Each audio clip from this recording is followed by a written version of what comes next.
It's win or go home for high school soccer teams this week in the state tournament. The St. Charles Saints girls soccer team kicked off in a Class A semifinal match tonight.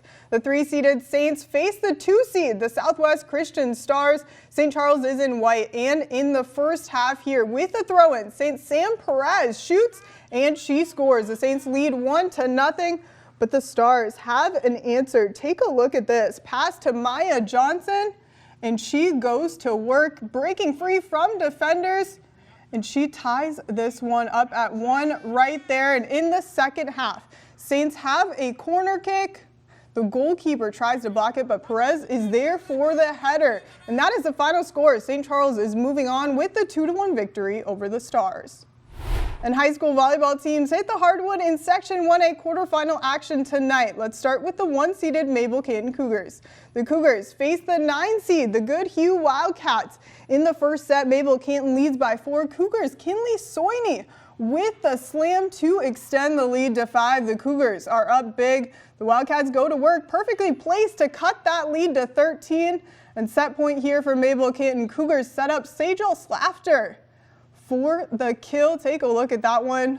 Mabel Canton is moving on, beating the Wildcats in 3 sets.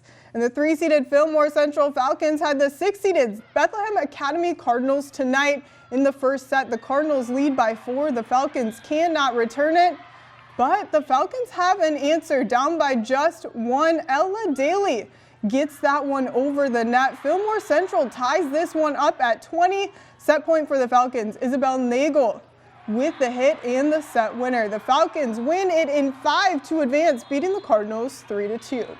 And the 7-seeded Rushford Peterson Trojans hit the hardwood against a tough 2-seeded Kenyon Wanamingo Knights team. In the second set, the Trojans are down by 2. RP's Lindsay Hoynes places that one perfectly to cut the lead to just 1. It's tied up at 20, and the Knights slam that one on the hardwood to take the lead.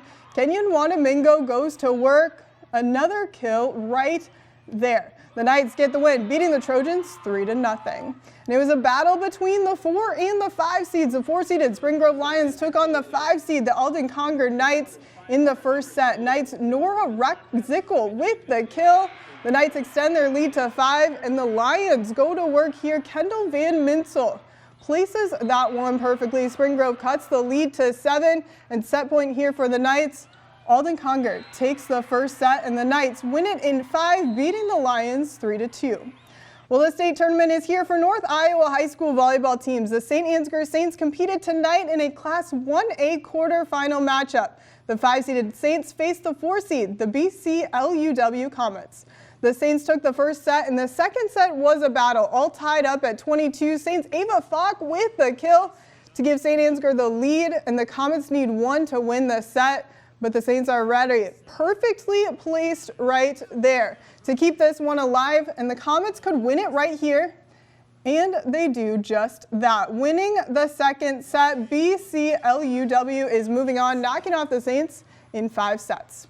And in the NFL, the Minnesota Vikings placed quarterback Kirk Cousins on injury reserve today. Cousins tore his Achilles tendon this past weekend in the 4th quarter of the win over the Green Bay Packers. So what is next for the Vikings quarterback situation? Minnesota acquires Josh Dobbs in a trade with the Arizona Cardinals. Current Vikings backup quarterback Nick Mullins will be coming off the short-term IL soon, but this weekend, rookie Jaron Hall is getting the start, according to head coach Kevin O'Connell. He has been really since Nick went down a snap away, so the preparation really has started long before this week on preparing him to play for us, and I think that this is where we'll see the benefit of that and the hard work that's been done that nobody's really seeing, and hopefully that'll give Jaron the confidence to attack this week the right way and go play well on Sunday. The Vikings are making the trip to Atlanta this weekend. They are kicking off against the Falcons at noon on Sunday.